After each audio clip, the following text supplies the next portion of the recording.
네, 하나님 말씀 보시겠습니다. 창세기 25장 12절부터 26절까지입니다. 한 절씩 교독하겠습니다. 사라의 여종 애굽인 하갈이 아브라함에게 낳은 아들 이스마엘의 족보는 이러하고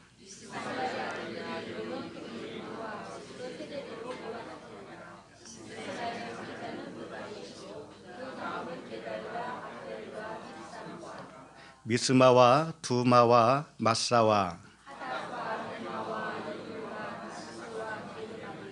이들은 이스마엘의 아들들이요 그 촌과 부락대로 된 이름이며 그 족속대로는 12 지도자들이었더라.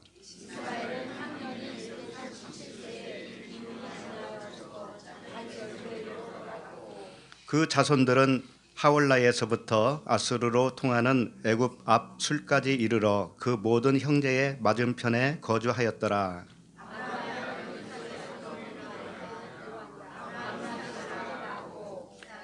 이삭은 40세에 리브가를 맞이하여 아내를 삼았으니 리브가는 밧단 아람의 아람 족속 중 부두엘의 딸이요 아람 족속 중 라반의 누이였더라.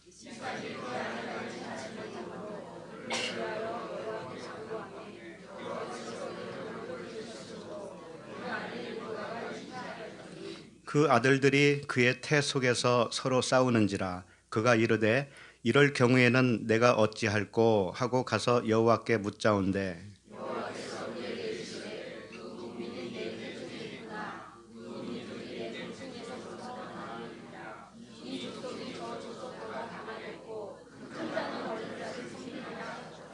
그 해산 기한이 찬즉 태에 쌍둥이가 있었는데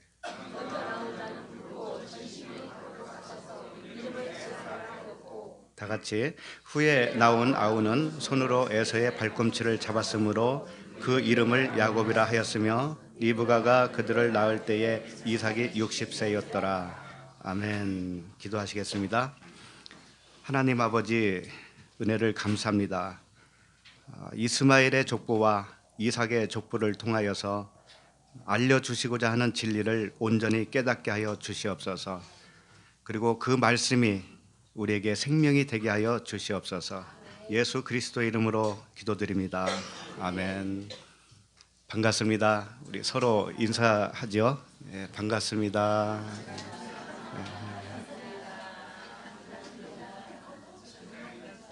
오늘 혹시 처음 오신 분 계신가요? 여기 처음 방문하신 분. 예, 저 뒤에 계십니다. 우리 뜨거운 박수로 환영하겠습니다.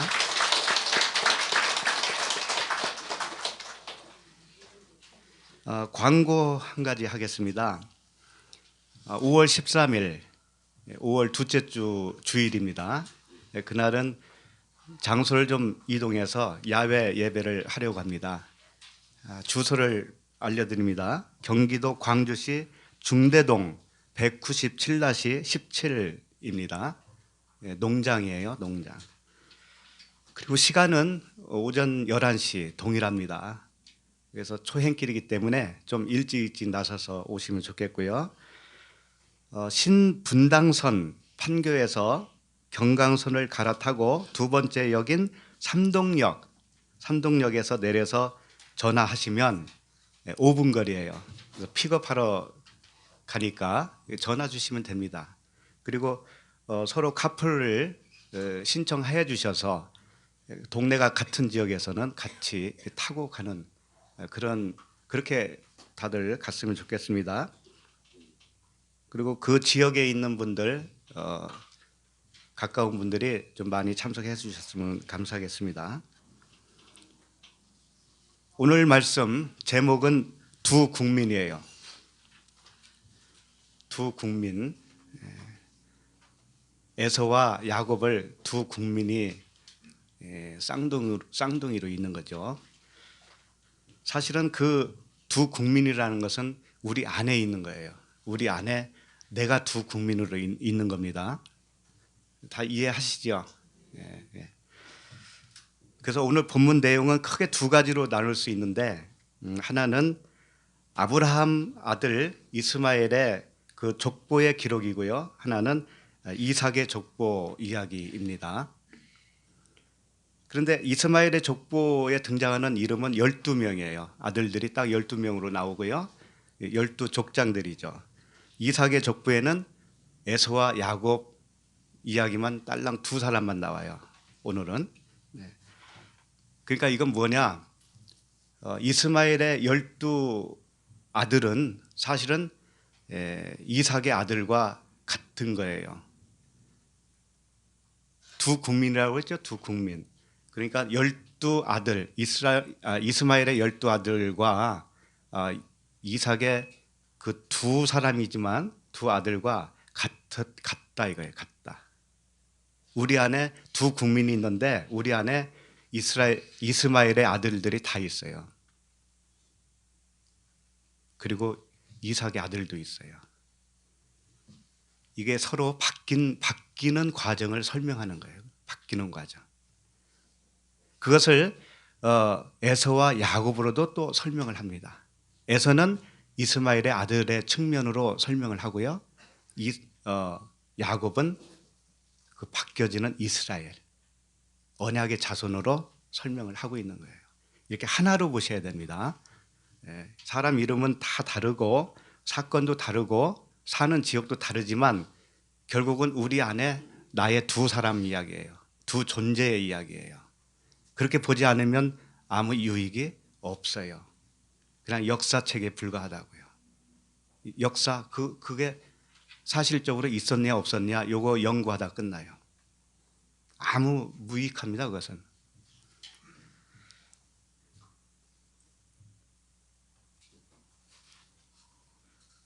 우리가 잘 알듯이 이스마엘을 낳은 어머니가 누구죠? 하갈이죠. 하갈.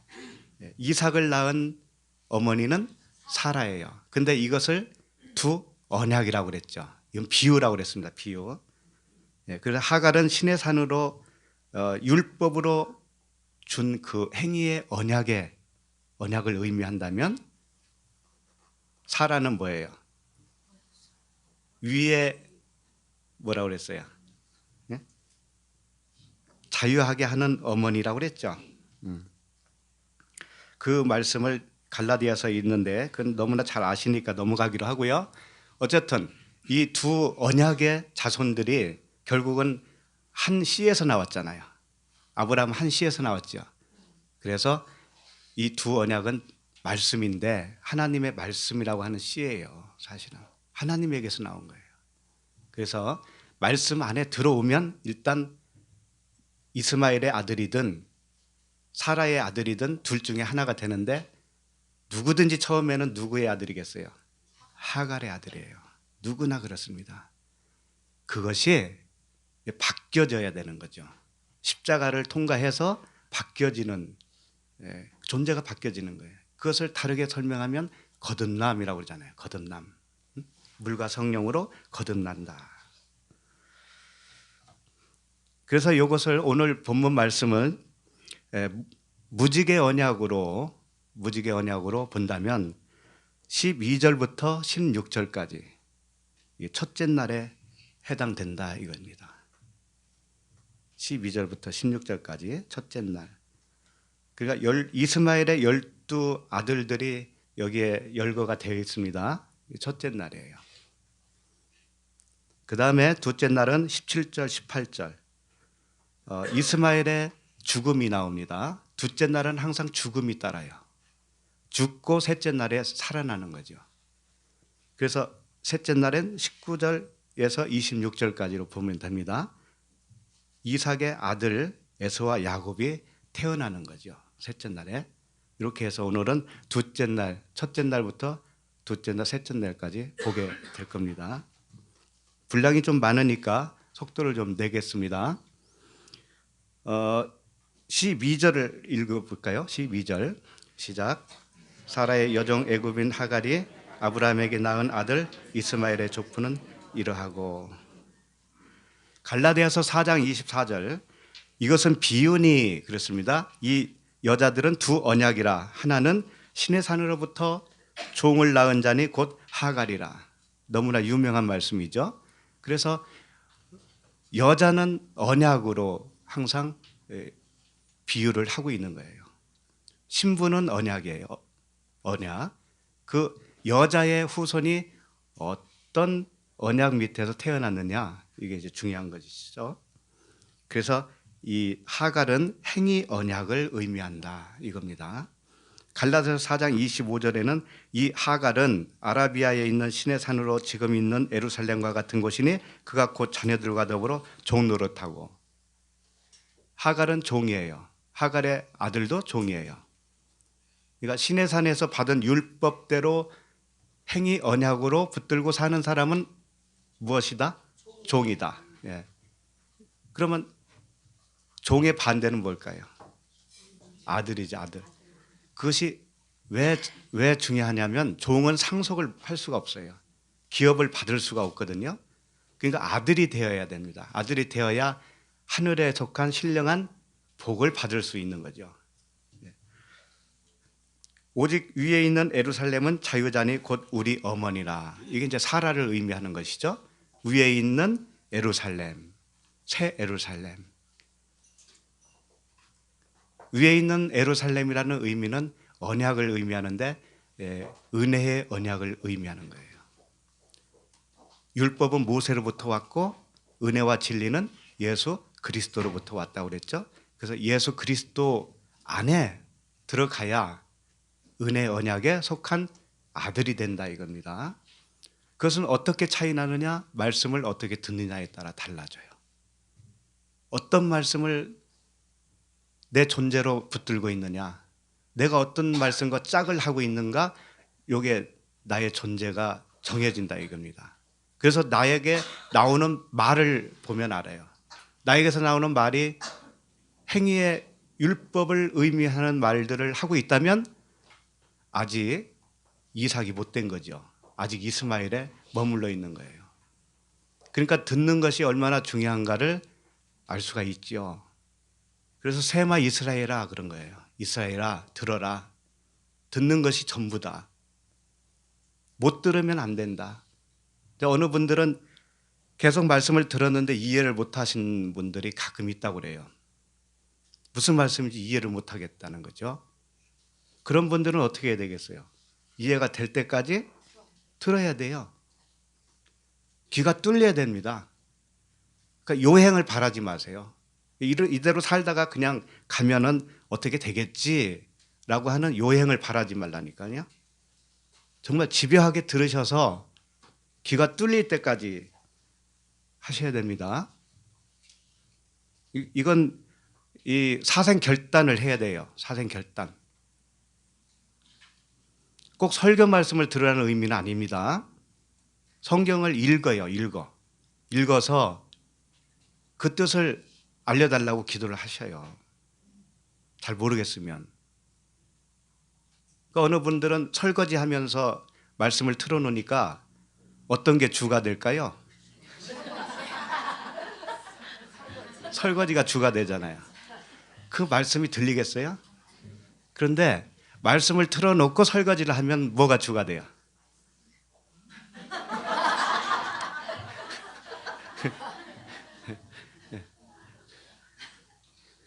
그러니까 어디에 정신을 쏟느냐가 중요하다는 의미죠.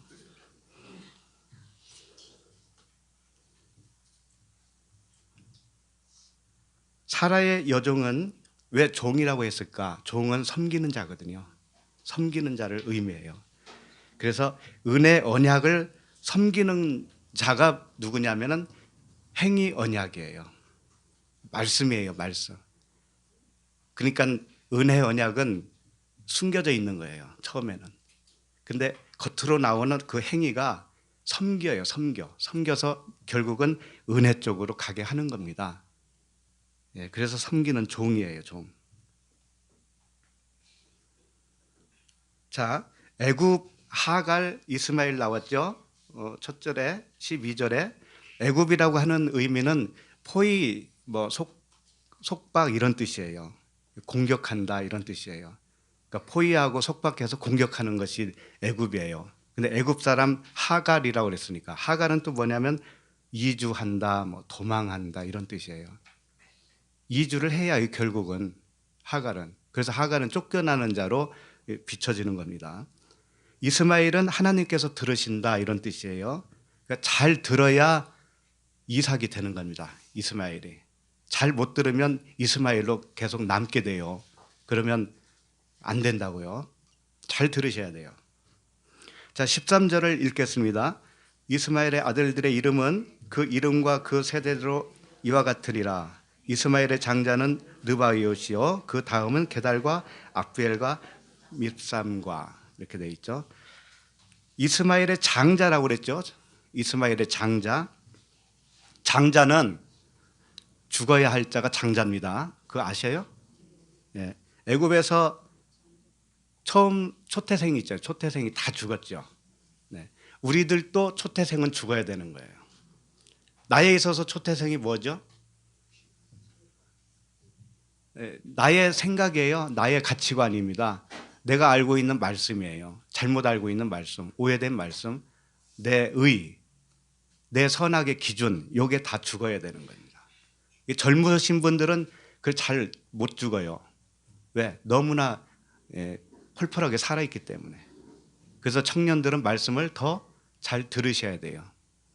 이제 나이 드신 분들은 사실은 하나님이 반쯤 다 죽여놓으셨거든요.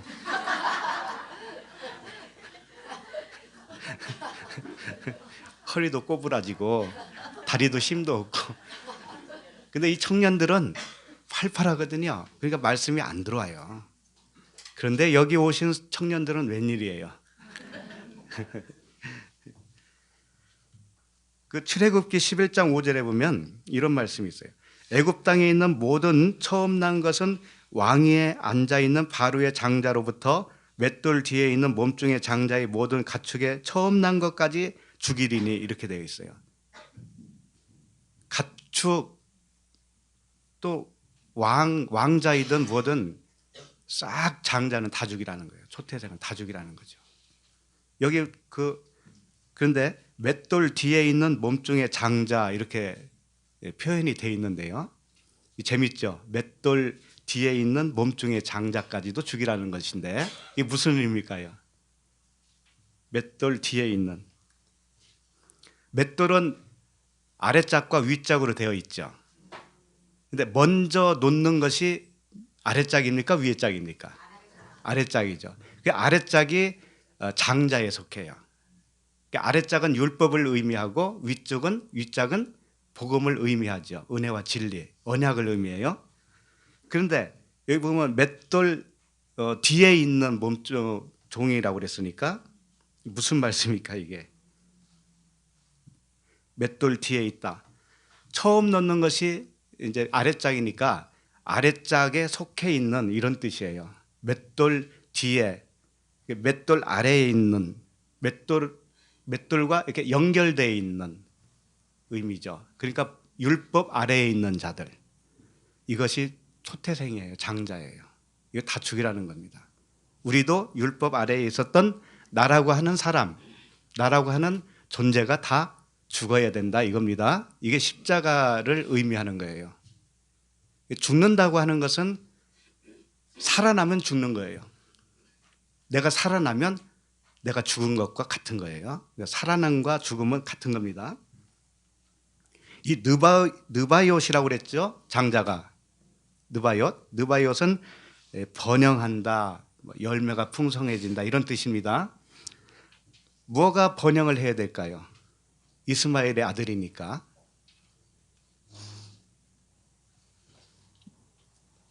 이스마엘의 아들이니까 뭐가 번영을 해야 되냐면 죄가 번영을 해야 되는 거예요.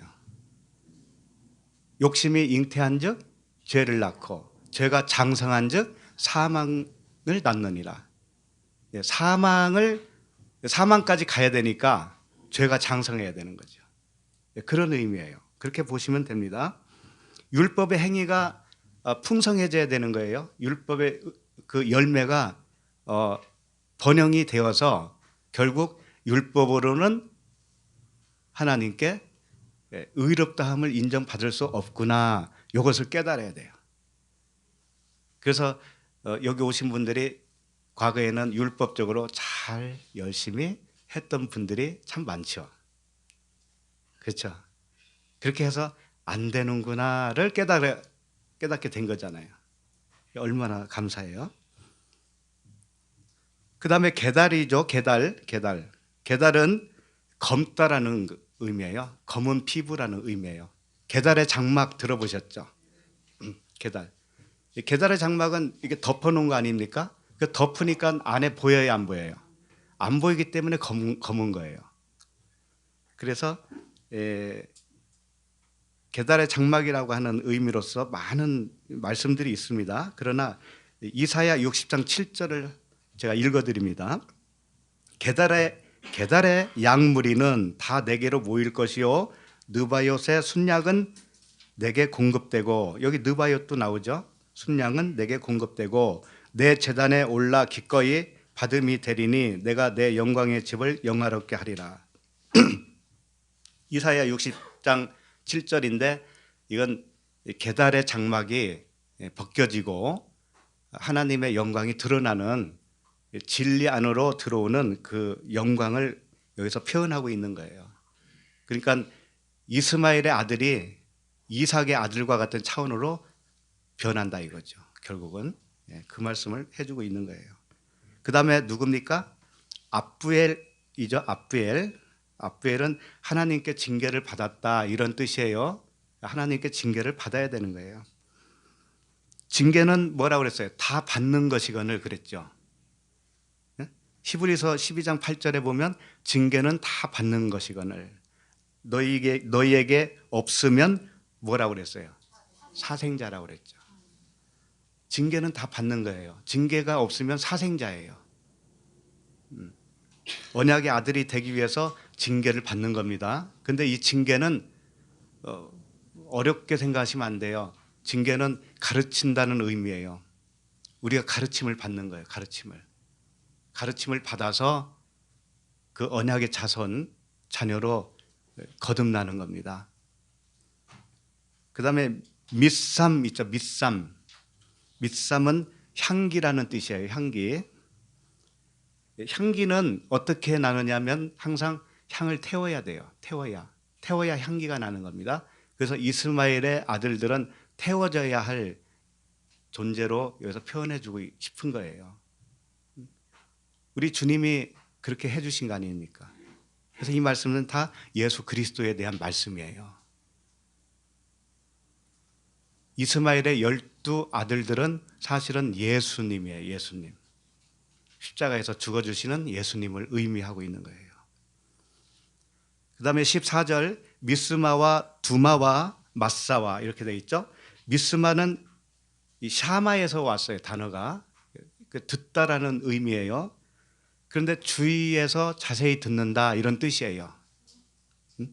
미스마는 헬라어로 보면 시몬이 듣다라는 뜻이거든요. 시몬이 누굽니까? 베드로잖아요. 시몬이 잘 듣고 나면 누구로 되냐면 베드로가 되는 거예요. 베드로 반석. 그리스도라고 하는 반석이 돼요. 자, 그다음에 두마는 침묵이라고 하는 뜻입니다. 침묵, 벙어리 이런 뜻이에요. 두마가. 왜 침묵 벙어리가 되어야 되느냐 하면은 율법에 대해서는 이제 벙어리가 되어야 되는 거예요. 율법에 대해서는. 그래서 그 세례 요한을 낳은 그 부친 있잖아요. 사가랴가 어떻게 됐어요? 그 제단에서 제사 드리다가 벙어리 됐잖아요. 예. 요한이 태어날 때까지 벙어리가 됐죠. 그런 의미예요. 벙어리가 돼야 돼요. 그 다음에 마사는 무거운 짐이라는 뜻입니다. 마사. 시편 38장 4절에 보면 이런 말씀이 있어요. 내 죄악이 내 머리에 넘쳐서 무거운 짐 같으니, 이 무거운 짐이 마사예요. 무거운 짐 같으니 내가 감당할 수 없나이다. 이렇게 되어야 돼요. 율법의 행위로 나를 짓누른 내 의로움으로 살았던 나를 볼 때 이것이 무거운 짐이었다라는 것을 깨닫게 되는 거죠. 내 의로움으로 산다고 하는 것은 나에게 포로가 된 거예요. 율법의 포로가 된 겁니다. 그 애굽이라고 하는 거잖아요. 애굽이 포로라고 그랬잖아요. 거기서 해방되는 거. 그게 뭐예요? 그 복음이고 진리고 언약이고 언약 백성이 아닙니까? 예, 그러니까 잘 들으시고 나에게서 해방돼야 된다. 나 자신에게서 해방돼야 돼요. 예. 나를 못 살게 구는 자가 누군지 알아요? 나예요. 예? 다른 사람이라고 다른 존재라고 생각하시면 안 됩니다.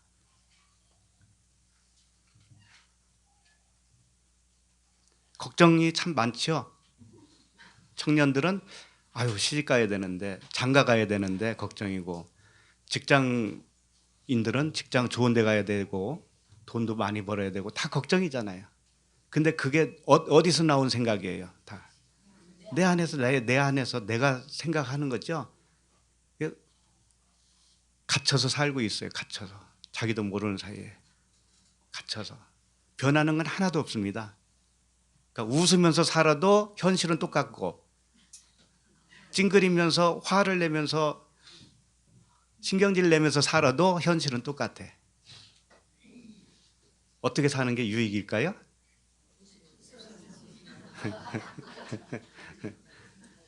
사업이 꼬이니까 아무리 신경질 내보세요. 그게 풀리나? 그냥 놔버려야 되는 거죠. 죽어버려야 되는 거예요. 내 생각이 죽어버려야 돼. 그게 십자가예요. 아니 십자가가 나쁜 건 줄 아세요? 거기에 다 열쇠가 있는데 죽으면 끝나는 거예요. 죽으면 내 생각이 죽어버리면 주님의 생각으로 살게 되어 있어요. 그러면 슬슬 풀려요. 일도. 자 15절로 갑니다. 15절. 하닷과 데마와 여둘과 나비스와 게드마니. 하닷은 날카롭다 이런 뜻입니다. 사납다 이런 뜻이에요. 잠언 27장 17절에 이런 말씀이 있어요. 철이 철을 날카롭게 하는 것 같이 사람이 그의 친구의 얼굴을 빛나게 하느니라 이런 말씀이 있어요. 철이 철을 날카롭게 한다. 율법이 날카롭게 하는 겁니다. 우리들이 다 율법이에요. 사실은 내가 옆 사람에게 날카롭게 할까요 안 할까요? 해요. 왜? 우리는 율법도 좀 섞여 있어요. 복음으로만 100% 진리로만 말하면 좋은데 듣는 사람은 진리로 말해도 듣는 사람은 율법으로 들어요. 그러면 그 사람은 어떻게 되냐면 철이 철을 날카롭게 하고 있는 과정이에요. 그래서 철이 철을 날카롭게 한다는 건 뭐냐면 쓸만한 연장으로 만들어진다 이런 뜻이에요. 이게 자꾸 우리가 모이는 것도 그런 의미예요. 쓸만한 연장으로 만들어지기 위해서 이렇게 모이는 것입니다. 그리고 나눔도 하는 거예요. 나눔하다 보면 상대방이 나를 찌를 수도 있잖아요. 그런데 아무리 찔러도 그것을 전에 그랬잖아요. 발 씻을 물이 있으면 된다고. 그렇죠? 나에게 아무리 찔러도 나는 물이면 되잖아요. 물은 찔러도 뭐 아무 상관없잖아요. 물은 진리가 물이잖아요. 그러니까 물로 살면 돼. 물로 아무리 찔러도 상관없어요. 칼이 오든 송곳이 오든 아무 상관없어요. 진리로 살면 되는 거예요. 물로.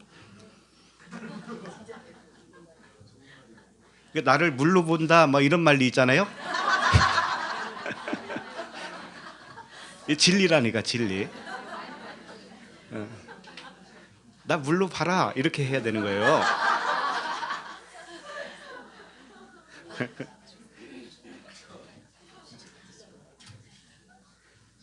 그 다음에 누굽니까? 대마죠. 대막은 사막이라는 뜻이에요. 볕에 탔다 이런 뜻입니다. 생명이 말랐다 이런 뜻이에요.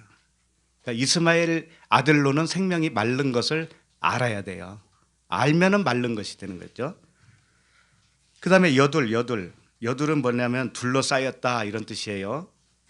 그리고 나비스는 증거함, 뭐 소성케 됨 이런 뜻인데, 그 다음에 게드마니는 앞섰다, 앞섬 이런 뜻이에요. 그러니까 먼저 된 자다 이겁니다. 장자다 이거예요.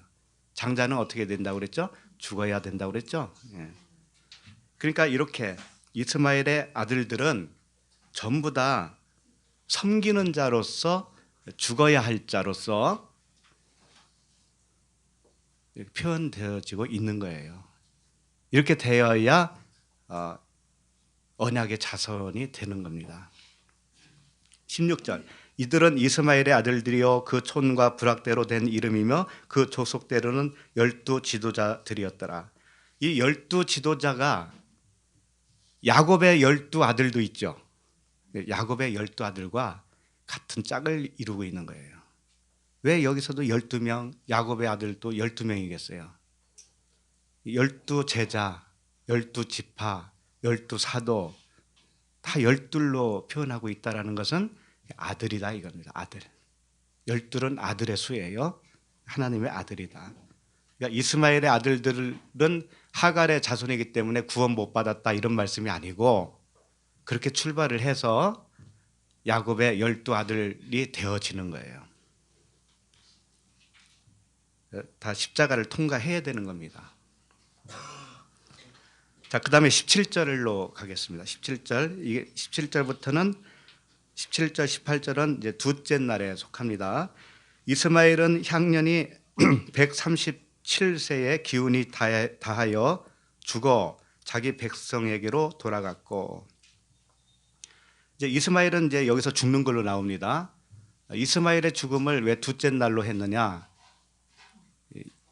아브라함의 죽음과는 다른 거예요. 아브라함의 죽음은 완전히 끝나는 거죠. 7일째 안식에 들어가는 거라면 이스마엘의 죽음은 둘째 날 물세례에 해당되는 겁니다. 물세례를 받고 이제 셋째 날로 태어나는 것이죠. 셋째 날에 태어나는 것을 야곱과 에서가 태어나는 것으로 이제 그려주고 있는 거예요. 근데 언제 죽었느냐? 137세에 죽었어요. 100은 메아라는 뜻이에요. 백부장, 이건 땅의 완전함을 의미합니다. 땅에서 완전히 완성이 되어지는 것을 의미해요.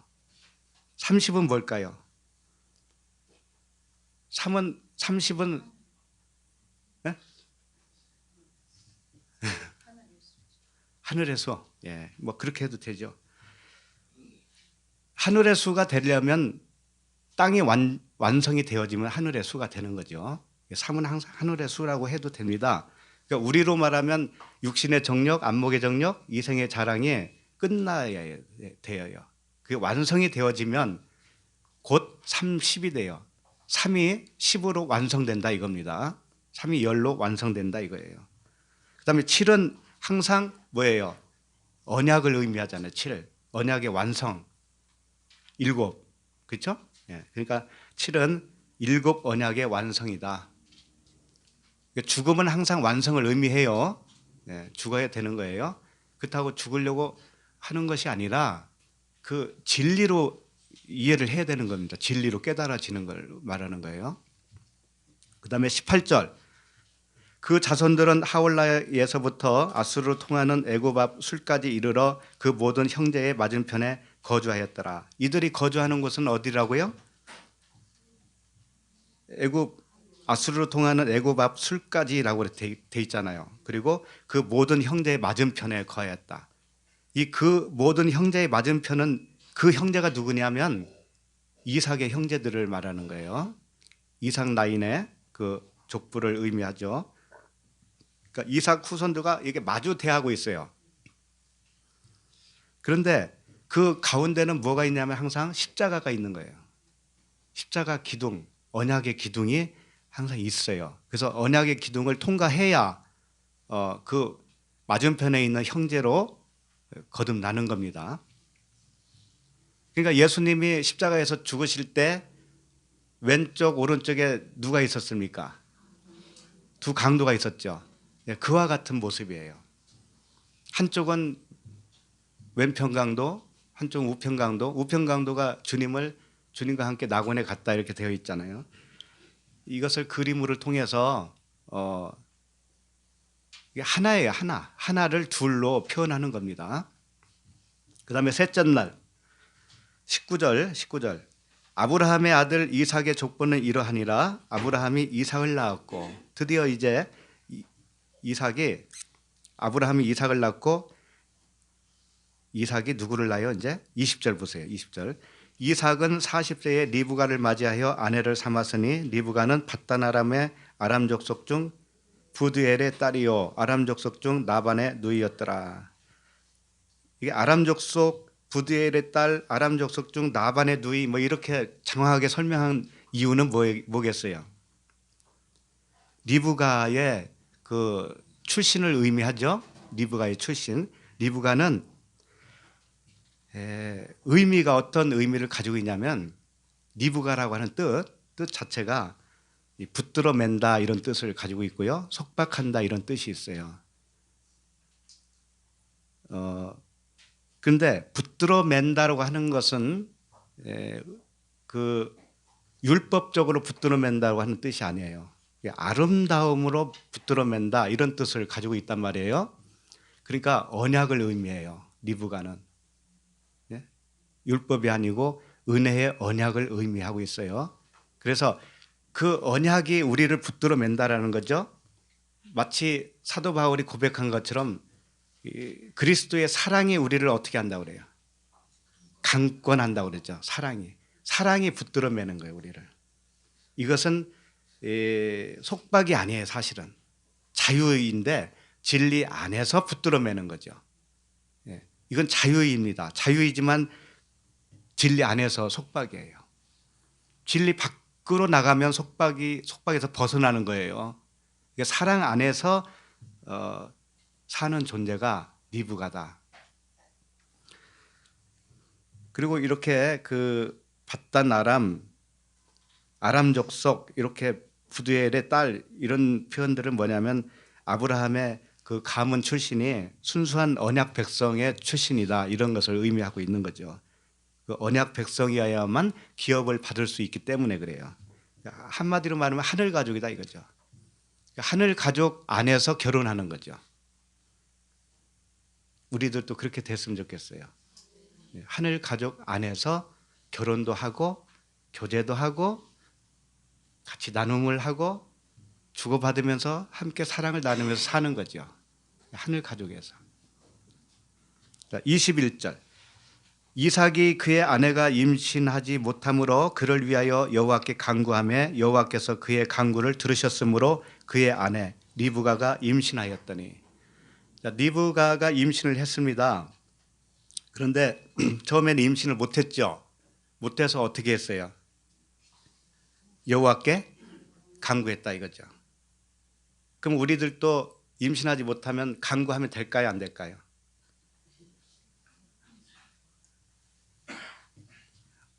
(50대 50이에요) 될 수도 있고 안 될 수도 있죠. 성경은 그런 말씀을 하는 게 아니니까. 로마서 8장 26절에 보면 이런 말씀이 있어요. 이와 같이 성령도 우리의 연약함을 도우시나니 우리는 마땅히 기도할 바를 알지 못하나 오직 성령이 말할 수 없는 탄식으로 우리를 위하여 친히 간구하시느니라. 우리는 기도할 바를 몰라요. 뭘 기도해야 될지를 몰라요. 그런데 누가 기도해 주신다고요? 성령이. 리브가가 그 역할로 하는 거예요. 성령께서 기도를 해 주셨기 때문에 우리가 영적 아들을 낳는 겁니다. 영적 아들을 잉태할 수 있는 거예요. 영적 아들이 다른 거 아닙니다. 나 자신이 영적 아들인 거예요. 나 자신이 복음으로 나아지면 내가 곧 누구예요? 야곱이 되는 거예요. 야곱. 근데 처음에는 둘로 나와요. 처음에는 야곱과 에서로 나오는 거예요. 둘로 나오는 거, 둘로 섞여 나온다고. 근데 이게 이제 광야 생활을 거쳐서 어떻게 해요? 하나가 죽는 거죠. 하나가 죽어서 하나로 되어지는 거예요. 로마서 8장 27절 마음을 살피시는 이가 성령의 생각을 아시나니. 이는 성령이 하나님의 뜻대로 성도를 위하여 간구하심이니라. 오직 성령만 성도에게 필요한 것을 아시고 그분이 기도해 주셔요. 그럼 우리는 기도할 필요가 없을까? 아니죠. 이 성령을 달라고 기도해야 돼요. 이 성령을 달라고 기도하시는 것이 우리의 기도예요. 근데 임신을 못했는데 몇 년 만에 임신을 했을까요? 20년 걸렸죠. 20년. 왜냐하면 어디 있나요? 그 25장 같은 장 끝에 보면 26절 보면 26절 끝부분에 보면 리브가가 그들을 낳을 때에 이삭이 60세였더라 그랬어요. 60세. 60세에 낳았어요. 근데 이삭이 결혼할 때는 40세에 결혼했으니까 20년 걸렸죠. 많이 걸렸잖아요. 20년 만에 성령의 간구로 하나님의 뜻이 이루어졌다 이겁니다. 근데 왜 이렇게 오래 걸리는 걸로 나올까요? 진리 아들들은 아브라함 100세에 이삭을 낳았고 어렵죠. 굉장히 어렵게 나오잖아요. 다 그 의미가 있는 것이죠. 그 하늘의 신령한 복을 받는 그 아들들은 이 세상에서 태어나서 과정을 겪어야 되기 때문에 그래요.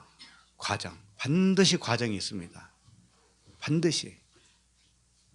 그러니까 집안에 있는 아들, 딸들을 보면서 너무 안타까워할 필요 없어요. 자기를 보면 알잖아요. 너무 안타까워할 필요 없어요. 그들도 과정을 충분히 겪어야 되니까 그냥 냅둬요. 냅두라고. 기도만 하세요. 기도만. 자, 그 다음에 22절.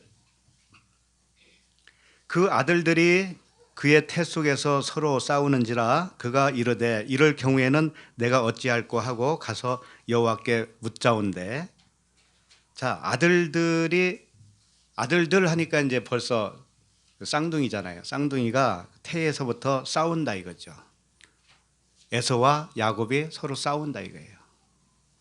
이것이 우리 안에서도 똑같이 일어나는 현상이다. 우리 안에서. 사도 바울은 이런 현상이 있었을까요? 없었을까요? 어떤 근거로? 로마서 7장을 가봐야 돼요. 우리 한번 가봅시다. 로마서 7장 20절. 로마서 7장 20절. 만일 내가 원하지 아니하는 그것을 하면 이를 행하는 자는 내가 아니요 내 속에 거하는 죄니라. 내가 원하지 아니하는 그것을 하면 원하지 아니하는 나가 있고 내 속에 거하는 죄도 있다라는 거죠. 두 존재가 있어요. 21절. 그러므로 내가 한 법을 깨달았노니 곧 선을 행하기 원하는 나에게 악이 함께 있는 것이로다. 에서와 야곱이 함께 있다 이거죠. 내 안에. 22절. 내 속사람으로는 하나님의 법을 즐거워하되 야곱은 하나님의 법을 즐거워하는 자라면 에서는 그렇지 않죠. 23절. 내 지체 속에서 한 다른 법이 내 마음의 법과 싸워 내 지체 속에 있는 죄의 법으로 나를 사로잡는 것을 보는도다. 서로 싸우는 겁니다. 그래서 24절. 오호라 나는 공고한 사람이로다. 이렇게 나온 거예요. 각자를 보면 다 아시죠? 이게 똑같은 현상이에요. 우리에게. 오호라 나는 공고한 사람이로다. 이 사망의 몸에서 누가 나를 건져내랴. 25절. 우리 주 예수 그리스도로 말미암아 하나님께 감사하리로다. 그런즉 내 자신이 마음으로는 하나님의 법을 육신으로는 죄의 법을 섬기노라. 자, 이 두 존재가 있다 이겁니다. 하나님의 법을 섬기는 내 마음이 있고 또 죄의 법을 섬기는 육신이 있다 이겁니다. 육신의 생각. 육신의 생각은 하나님과 원수가 되죠. 원수가 되는 육신의 생각이 있다 이거예요. 그런데 감사한다 이거죠. 감사한다. 왜? 죄의 법을 섬기는 육신이 있기는 있는데 성령 안에 거하는 자는 어디에 있다고 그래요? 육신에 있지 않다라고 그러죠. 네. 내가 내 안에서 육신이 나의 육신의 생각이 죄의 법을 섬기는 것을 내가 봐요. 보기는 봐요. 그러나 감사하는 거예요. 내가 거기에 있지 않기 때문에. 그래서 은혜라 이거예요. 은혜다 이거예요. 죄의 법을 섬기는 내가 있는데도 불구하고 하나님은 그것을 죄로 여기지 아니하신다 이거였죠. 그래서 은혜예요. 은혜. 은혜가 달리 은혜겠어요? 내가 잘할 때만 하나님이 칭찬하고 인정해주면 그게 은혜인가요? 아니잖아요. 내가 못할 때도 역시 똑같아. 하나님이 우리를 보실 때는. 그걸 믿느냐 이겁니다. 그걸 안 믿으면 어떻게 되냐면 내가 행위 언약에 들어있는 자예요. 그럼 아무렇게 살아도 되겠네? 또 이렇게 나가죠. 그것은 은혜를 모르는 자예요. 이 법이 성령의 법이라는 건 그런 겁니다. 성령의 법은 우리가 못해도 성령의 법은 아무 상관이 없이 보시는 거예요. 이게 복음이에요. 그러나 이렇게 의롭게 여겨 주시는 것은 하나님이 이제 인쳐 주심이죠. 선포입니다. 선포. 그런데 실제로 그 의롭게 살아지는 단계까지 끌어올리겠다고 하는 것이 또한 그분의 언약이에요. 죄를 죄로 여기지 아니하시지만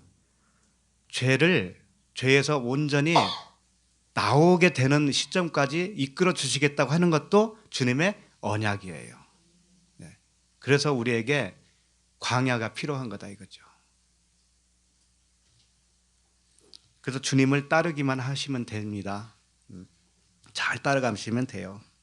자, 23절로 갑니다.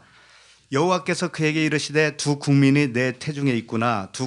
두 민족이 내 복중에서부터 나누이리라. 이 족속이 저 족속보다 강하겠고 큰 자가 어린 자를 섬기리라 하셨더라. 태중에 두 민족이 있다 이겁니다. 근데 큰 자가 누구를 섬긴다고 되어 있어요? 예, 작은 자. 그러면 이걸 조금 좀 더 확실하게 알기 위해서 마태복음 19장 29절을 좀 찾아보시겠어요? 마태복음 19장 29절. 마태복음 19장 29절을 보면 또 내 이름을 위하여 집이나 형제나 자매나 부모나 자식이나 전토를 벌인 자마다 여러 배를 받고 또 영생을 상속하리라 이렇게 되어 있어요. 그러니까 형제, 자매, 집, 부모, 자식, 전토를 버리면 영생을 얻는다고 하니까 실제로 다 버리면 안 돼요. 예, 그런 말씀이 아닙니다. 이건 비유예요. 비유. 예, 비유예요. 이건 뭐냐면 모두 율법을 의미하고 있어요. 우리가 처음에 태어나면 집도 있고 부모도 있고 형제, 자매 다 있잖아요. 이게 처음 것을 의미한다고요. 처음 것. 예? 몽땅 처음 거를 얘기하는 거예요. 장자를 의미해요. 장자. 이 세상 가치관을 의미해요. 나의 세상 가치관, 율법적인 가치관, 요걸 의미한다고요. 요걸 다 버려지면 여러 배를 받는다는 거죠. 그러니까 실제 부모, 형제, 자매도 사실은 그림자입니다. 그 진리를 안 자는 그걸 알아요. 그러면 진짜 형제, 자매, 모친이 누구라고 하는 것으로 건너가게 돼요? 주 안에 있는 자들이잖아요. 지금 여기 모여있는 우리들이 형제, 자매, 모친이에요. 이렇게 건너간 자들한테는 여러 배를 받는다는 거죠. 지금 몇 배인가 한번 세어보세요. 옆에. 여러 배잖아요. 여러 배. 그리고 이렇게 건너온 사람들이 영생을 얻는다 이거죠. 영생을. 그러니까 처음 건 다 버려진다는 의미예요. 그 가치관을 버린다 이겁니다. 실제로 집을 떠나고 부모를 떠나는 얘기가 아니고 가치관, 율법적인 가치관, 진짜를 알라 이거 진짜. 그렇게 땅의 것이 버려지면 여러 배를 받고 영생을 상속받는다 이거죠. 그리고 나서 주신 말씀이 이어서 주신 말씀이 뭐냐면 그러나 먼저 된 자로서 나중되고 나중된 자로서 먼저 될 자가 많으니라 이렇게 되어 있죠. 이게 갑자기 튀어나온 말씀이 아닙니다. 같은 맥락이라는 거예요. 그럼 먼저 된 자가 누구냐면 아까 앞에서 얘기하는 부모, 형제, 집, 전토 그런 것들이에요. 율법적인 가치관으로 내가 생각하고 있는 그들, 그 관계들. 이게 뭐예요? 먼저 된 거예요. 먼저 된 거. 우리가 태어나면 그렇게 되잖아요. 먼저 된 거. 근데 이 먼저 된 자는 땅을 상속으로 받는 자예요. 땅적인 존재예요. 땅적인 존재. 그러니까 장자입니다. 장자. 다 죽어야 할 장자예요. 율법의 종이죠. 여기에서 먼저 된 자로서 나중되고, 나중된다는 건 뭐냐면 에스카토스라고 하는 단어인데 이 마지막 티끌로 된다 이런 뜻이에요. 마지막 그 남은 거 한 가지 그 버려져야 할 거. 티끌로 나중된다라는 것은 티끌로 돌아간다 이런 뜻입니다. 그러니까 처음 가치관, 내가 알고 있는 그 말씀들, 오해된 말씀들까지 다 포함해서 나의 의로움 이거 다 포함해서 나의 선악 관점 이거 다 포함해서 이것이 어떻게 되냐면 티끌로 버려져야 된다 이거죠. 티끌로 버려지면 나중된 자로서 이것도 똑같은 단어인데 에스카토스예요. 나중된 자로서는 뭐냐면 티끌같이 여겼던 그것. 율법 아래 있을 때는 십자가를 뭘로 여겨요? 부끄럽게 여긴단 말이에요. 십자가의 죽음은 곧 복음을 의미합니다. 진리를 의미해요. 근데 그 진리가 처음에는 티끌로 여겨졌다니까요. 그래서 그게 나중된 자라고 이렇게 표현하는 거예요. 나중된 자. 그 가치가 없어 보이는 그 진리, 복음. 십자가의 죽음이 뭐가 그렇게 대단해? 내가 이렇게 죽어지면 뭐가 그렇게 대단한데? 이렇게 생각하잖아요. 그래서 복음을 대수롭지 않게 여겨요. 진리의 말씀을 대수롭지 여기지 않는다고요. 내 행함이 더 크게 보인단 말이에요. 내가 이것도 하고 저것도 하고 대단한 존재잖아. 이렇게 생각을 하고 있는 거 그게 첫째라는 거예요. 첫째. 근데 그것이 버려지고 원래 버려졌던 거 하찮게 여겼던 거 복음 그것은 어떻게 된다는 거예요? 나중된 자가 먼저 된다. 먼저 된다라는 것은 뭐냐면 상속자가 된다 이런 뜻이에요. 하늘적인 존재로 태어난다 이런 뜻이에요.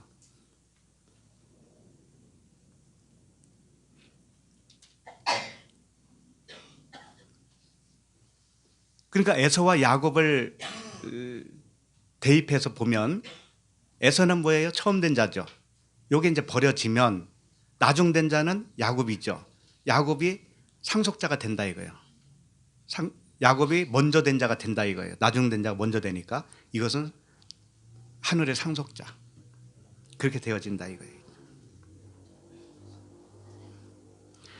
자, 에서와 야곱에 대해서 이 신약 성경에서 잘 정의를 해줬습니다. 거기를 한번 보도록 하겠습니다. 로마서 9장 10절이에요. 여기서 우리가 오해할 수도 있기 때문에 이 말씀을 좀 보겠습니다. 로마서 9장 10절.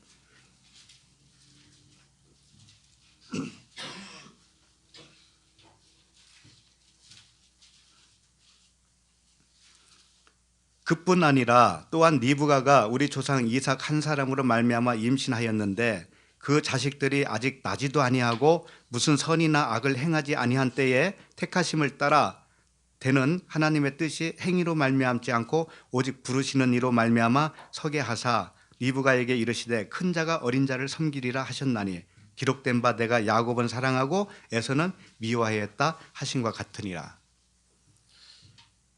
이게 이 말씀을 가지고 선택과 유기라고 생각을 해요. 그 교리를 만들 때 이런 부분을 가지고 하나님은 무조건적인 선택을 했다. 또 무조건적으로 미워하는 자도 있고 사랑하는 자가 있다. 선택과 유기가 있다. 이렇게 표현을 하고 있거든요. 주장을 합니다. 근데 에서와 야곱을 둘로 보면 그렇게 할 수밖에 없어요. 에서와 야곱을 둘로 보니까. 이 세상 민족을 통틀어서 볼 때 에서와 같은 유기된 자가 있고 야곱과 같이 택함 받은 자가 있다라고 이렇게 표현을 하고 있거든요. 근데 그런 말씀이 아니에요. 쌍둥이라고 했죠. 에서와 야곱은 쌍둥이에요. 한 태 안에 들어있는 쌍둥이라고요. 이거 나를 의미하는 거예요. 아까 로마서에서 봤죠? 오호라 나는 공고한 자로다 하면서 내 안에 두 존재가 있었잖아요. 그것을 의미한다고요. 그러니까 하나님은 나를 선택하잖아요. 나를. 그러면 내 안에 미워하는 존재와 사랑하는 존재 두 개가 있다 이겁니다. 미워하는 존재와 사랑하는 자. 이것을 이 예정론이라든지 선택되는 하나님의 그 택함 교리에다 대입하면 안 됩니다. 그렇게 할 필요 없어요. 하나님은 선하시고 사랑이셔요. 자, 그것을 조금 더 이해하기 위해서 누가복음 14장 제가 읽어드릴게요. 누가복음 14장 26절에 무릇 내게 오는 자가 자기 부모와 처자와 형제와 자매와 더욱이 자기 목숨까지 미워하지 아니하면 능히 내 제자가 되지 못하고. 자, 내 안에 내가 미워할 존재가 있다라는 거죠. 예? 자기 목숨까지 미워하지 아니하면 이게 하나님이 미워하는 거라는 거예요. 이게 에서라는 거죠. 내 안에 처음 거, 내가 미워할 거, 내 목숨, 나의 의로움으로 살고 있는 나. 이것이 미워할, 하나님이 미워하는 뭐라는 거예요? 에서라는 거예요. 그 다음에 마태복음 6장 24절을 보시면 한 사람이 두 주인을 섬기지 못할 것이니 혹 이를 미워하고 저를 사랑하거나 혹 이를 중히 여기고 저를 경히 여김이라 너희가 하나님과 재물을 겸하여 섬기지 못하느니라. 이 말씀이 무슨 말씀이냐? 한 종이 두 주인을 섬기지 못한다는 것이죠. 내 안에 두 존재가 있는데 하나님이라고 하는 주인을 섬기지 못한다 이거죠. 아니 내가 그 두 존재를 다 사랑할 수 없다 이거예요. 다 섬길 수가 없다는 거죠. 그러니까 하나는 반드시 미워해야 되고 하나는 사랑해야 된다는 것이죠. 둘 중에 하나를 해야 된다는 거죠. 그래서 하나님과 재물을 겸하여 섬기지 못한다고 그랬는데 이 재물은 바로 나의 의예요. 돈을 말하는 게 아닙니다. 성경은 돈을 말씀한 적이 없어요. 바리새인과 서기관들한테도 저들은 돈을 사랑합니다라는 말씀을 하긴 했죠. 그러나 그 돈도 그 돈을 얘기하는 게 아닙니다. 바리새인들이 무슨 돈이 있었어요? 금식해가지고 도와주는 사람들인데 그런 말씀이 아니에요. 재물은 항상 자기 의로움을 말하고 있어요. 자기 생각, 율법적인 가치관을 말하고 있어요. 율법적인 행위의 언약을 붙들고 있는 자. 그러니까 그것은 버려져야 된다 이겁니다. 하나님이 미워하는 것이 바로 그거라는 거예요. 요한복음 12장 25절에도 자기의 생명을 사랑하는 자는 잃어버릴 것이요. 자, 여기 더 명백하게 말씀을 하시죠. 자기의 생명을 사랑하는 자는 잃어버린다는 거죠. 그리고 이 세상에서 자기의 생명을 미워하는 자는 영생하도록 보존하리라. 자기의 생명을 미워하는 자는 영생하도록 보존된다는 거죠.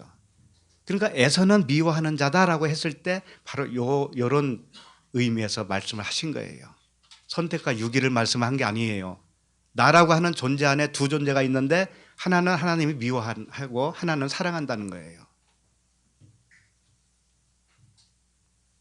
하나님이 나를 미워하는 존재가 내 안에 있잖아요. 그것을 나도 미워해야 된다는 거예요. 나도 똑같이. 하나님과 그래서 한 짝이 되어야 되잖아요. 하나님과 한 편이 되어야 되잖아요. 예. 자, 24절 갑니다. 24절. 창세기 25장 24절. 그 해산 기한이 찬즉 태에 쌍둥이가 있었는데 이 해산 기한이 찼다라는 것은 이제 태어날 때가 됐다라는 말씀이죠. 근데 여기서 말하는 태어남은 에서와 야곱이 같이 태어나는 거죠. 그래서 이건 물세례를 의미하는 거예요. 항상 모태는 무엇을 의미하는가 하면 말씀을 의미해요. 모태. 니고데모가 그랬잖아요. 우리가 모태에 한번 들어가야 됩니까? 이렇게 질문했죠. 그 모태가 뭐예요? 말씀이라니까, 말씀. 첫 번째 태어남도 말씀, 두 번째 태어남도 말씀이에요. 첫 번째는 율법이라고 하는 말씀 안에서 태어나는 걸 말하는 거죠. 물세례. 그렇게 태어나면 에서와 야곱이 같이 나온다니까. 처음에는 그것을 광야를 거쳐서 옷을 빠는 기간이잖아요. 에서가 야곱으로 변하는 기간. 그렇게 보시면 돼요. 자, 그 다음에 25절. 먼저 나온 자는 붉고 전신이 토록 같아서 이름을 에서라 하였고, 에서를 왜 에서라고 했느냐? 에서가 뭐냐면 예샤우라고 하는 단어예요. 털이 많아 거칠다 이런 뜻이에요. 에서가 털이 많아서 에서라고 한 거예요. 근데 아기가 털이 있어요?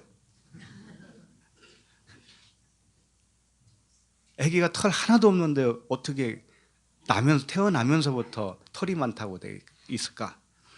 자, 25절 다시 보시면 먼저 나온 자는 붉고 그랬는데 붉다라는 건 뭐냐면 아드머니라고 하는 단어인데 아담에서 나왔어요. 아담이 뭐예요? 붉다라는 뜻이죠. 근데 왜 붉다라고 하는 의미로서 아담을 말씀할까요? 왜 붉을까요? 아담은 사람이잖아요. 사람이 왜 붉다라고 할까요? 왜 붉은 존재일까요? 피가 어때요? 무슨 색깔이에요?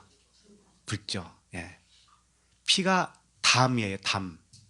아담인데 아자 빼면 담이죠. 이게 피예요. 피. 그러니까 사람은 생명이 있다 이거예요. 피는 생명이라고 그랬죠. 예. 그런데 에서가 붉다라고 할 때는 피는 피인데 어떤 피겠어요? 육적인 목숨을 말하는 거예요. 육적인 생명. 자기 생명. 이것이 어떤 생명을 받아야 되는 거예요? 위에 있는 그 생명. 그리스도라고 하는 새로운 생명을 받아야 되잖아요. 그래서 육적인 생명이 죽고 영적인 생명으로 다시 거듭나야 되죠. 근데 에서는 처음에는 에서 장자니까 육신의 목숨을 말하고 있어요. 육신의 생명. 붉다, 전신에 털옷 같다 그랬는데 이 털이 뭐냐면 이 세아르라고 하는 단어이고 머리털이라고 하는 의미입니다. 머리털. 그러니까 머리털은 항상 이 짐승과 같은 의미를 내포하고 있어요. 털. 이 머리털이 길잖아요. 이게 짐승의 털. 그래서 이제 속된 말로 이런 말도 하죠. 나 개털 됐다. 그 말도 나오잖아요. 이 털이 율법을 의미하고 자기 의를 의미하고 있어요. 삼손이 머리가 길어서 굉장히 힘이 셌잖아요. 근데 머리가 밀리니까 그 힘이 없어지죠. 율법의 세력이 없어지죠.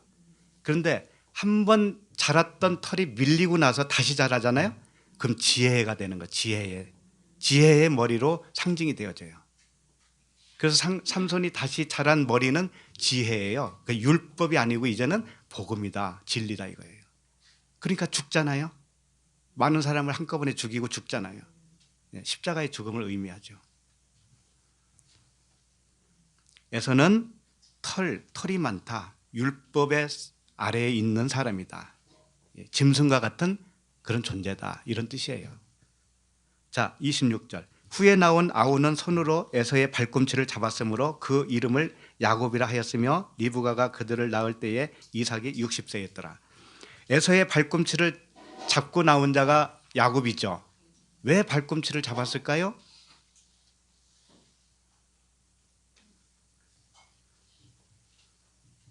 아니, 어린애가 어떻게 발꿈치를 잡을 수 있을까? 참 신기해. 발꿈치라고 하는 것은 아케부라고 하는 단어예요. 아케부. 아케부는 뭐냐면 발꿈치라고 하는 의미도 있어요. 물론 발자국. 그런데 후미라는 뜻이 있어요. 후미. 후미가 뭐예요? 제 뒤쪽 끝이잖아요. 이게 에케부예요. 아케부. 끝자락. 율법의 끝자락. 그것을 붙든 사람이 누구냐면 예수님이셔요. 세례 요한이 제일 마지막 선지자로 왔죠. 율법의 선지자 마지막 주자. 여자가 난 자 중에 가장 큰 자. 이게 후미예요. 후미. 제일 끝자락. 그것을 이어받는, 바톤을 이어받는 자가 누구예요? 예수 그리스도시죠. 야곱은 그런 자다 이거죠. 그러니까 율법이 완전히 죽으면 에서가 죽으면 야곱이 되는 거예요. 발꿈치. 그러니까 에서와 야곱은 하나라는 거예요. 하나. 사실은 하나예요. 붙들고 나왔으니까 하나잖아. 하나. 하나인데 율법 끝자락에서부터 다시 시작하는 복음을 의미하고 있죠. 야곱이. 그런 의미가 있고요. 그렇게 해서 발꿈치를 잡고 나왔어요. 야곱이. 그런데 야곱을 낳았을 때 이삭의 나이가 몇 세라고 그랬어요? 60세. 60세라고 하는 것도 의미가 있겠죠. 이삭을 낳은 아브라함은 100세였죠. 네, 100세. 다 그런 어떤 완성을 의미하고 있어요. 땅의 완성을 이루어지면 반드시 영적 아들을 낳게 되어 있죠. 우리도 마찬가지입니다. 말씀 잘 들으시고 깨닫고 내 삶 속에서 내 것이 버려지고 나의 의로움이 버려지고 전적으로 하나님의 의로움으로 살아가는 자. 내가 그리스도와 함께 십자가에 못 박히고 그리스도가 내 안에 사는 자. 나는 없고 그리스도가 사는 자. 그 진리의 마음으로만 사는 자예요. 이렇게 되어야 되는 거죠. 이게 60세예요. 그러니까 좋은 밭에 뿌려진 그 말씀이 30배, 60배, 100배 결실을 했다고 그랬잖아요. 예, 그때의 의미예요. 그러니까 30배, 60배, 100배도 같은 의미입니다. 표현만 다를 뿐이에요. 어떤 것이 많고 적음의 숫자가 아닙니다. 네. 3일길이라고 표현할 수도 있어. 30이라고 하는 것은 3일길. 귀신이 쫓겨나고 병자가 고침받고 마지막 십자가에서 죽음으로 완성되어진 자. 그리고 성령의 세 가지 책망을 하시죠. 죄에 대하여, 의에 대하여, 심판에 대하여 책망을 다 받고 길과 진리요 생명이 된 그 그리스도와 같은 차원으로 될 때 이것이 완성이죠. 이게 30이에요. 30의 열매예요. 육신의 세 가지가 깨지면 이것도 같은 의미예요. 육신의 정욕, 안목의 정욕, 이생의 자랑이 깨어지면 30이 열로 완성되는 거예요. 세 가지 열로 완성되는 거예요. 60은 뭘까요? 여섯째 날에 무엇가 만들었어요? 하나님이 사람을 만들었죠. 네. 여섯째 날은 가나안에 들어가서 새로운 소출을 먹을 때예요. 그 땅에서 난 거. 위에서 만나를 내려줬을 때 광야에서 그걸 먹고 살았잖아요. 그것이 그친 때 율법의 만나가 그치고 새로운 소산, 의로운 그 진리의 소산을 먹을 때 이게 60이에요. 6일째, 60 완성. 100은 뭐겠어요? 땅의 완성을 100이라고 해요. 백부장 그런 말씀으로 표현을 하고 있죠. 그래서 이삭과 리브가의 상태를 이제 의미하고 있죠. 언약이 완성됐을 때 에서와 야곱을 출산하게 되었다. 이런 말씀이 되겠습니다. 그래서 이스마엘과 에서의 존재에서 야곱이 되어지고 야곱은 또 뭘로 되어져요? 나중에 이스라엘이 되죠. 이스라엘, 영적 이스라엘. 그래서 표면적 이스라엘에서 이면적 이스라엘로 넘어가는 우리 모두가 되기를 바랍니다. 자, 우리 찬양을 한 장 하겠습니다. 네이버에 그 완전하신 나의 주 쳐보세요. 그럼 가사가 뜰 거예요. 완전하신 나의 주. 완전하신 나의 그 아시죠? 네, 반주에 맞춰서 하도록 하겠습니다.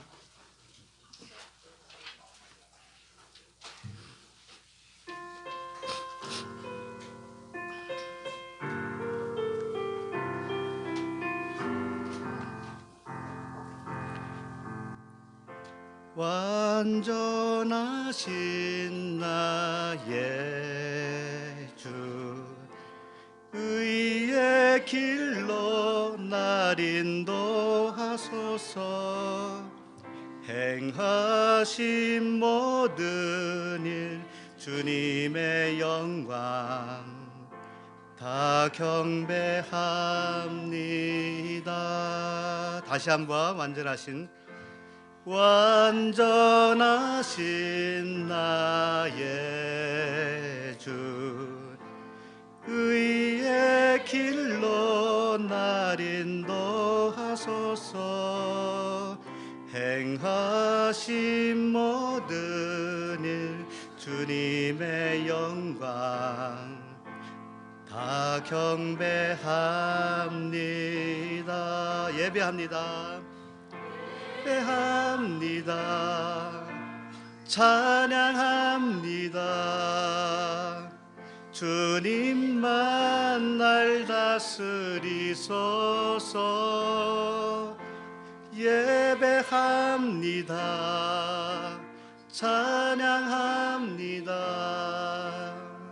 주님 홀로 높임 받으소서. 다시 한번 완전하신 나의 주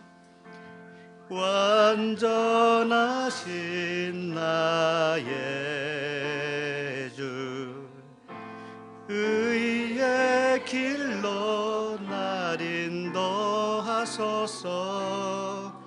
행하신 모든 일 주님의 영광 다 경배합니다.